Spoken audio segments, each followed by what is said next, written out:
Assalamualaikum warahmatullahi wabarakatuh. Hari ini saya akan menyampaikan kompetensi dasar atau materi yang akan kita pelajari di kelas 10 semester gasap.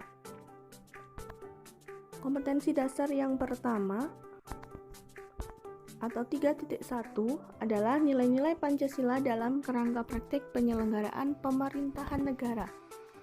Kemudian materi yang akan kita pelajari yang pertama, menganalisis makna substansi sistem pembagian kekuasaan negara menurut Undang-Undang Dasar Negara Republik Indonesia tahun 1945.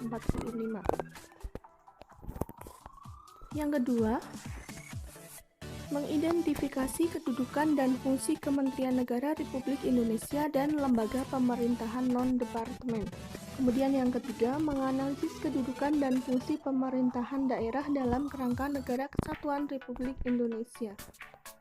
Kemudian yang keempat, menganalisis nilai-nilai Pancasila dalam penyelenggaraan pemerintahan. Kemudian yang kedua atau 3.2 itu adalah ketentuan Undang-Undang Dasar Negara Republik Indonesia tahun 1945 yang mengatur tentang wilayah negara, pertahanan, dan keamanan. Materi yang akan kita pelajari itu yang pertama, mendeskripsikan wilayah negara kesatuan Republik Indonesia. Yang kedua, mendeskripsikan kedudukan warga negara dan penduduk Indonesia. Yang ketiga, menganalisis kemerdekaan beragama dan kepercayaan terhadap Tuhan Yang Maha Esa di Indonesia. Kemudian yang keempat, menyaji hasil analisis tentang ketentuan Undang-Undang Dasar Negara Republik Indonesia tahun 1945 yang mengatur tentang wilayah negara, warga negara, penduduk, agama, kepercayaan, serta pertahanan dan keamanan. Kemudian kompetensi dasar yang ketiga atau 3.3 itu tentang kewenangan lembaga-lembaga negara menurut Undang-Undang Dasar Negara Republik Indonesia tahun 1945. Materi pembelajaran yang pertama itu menganalisis substansi, suprastruktur, dan infrastruktur sistem politik di Indonesia.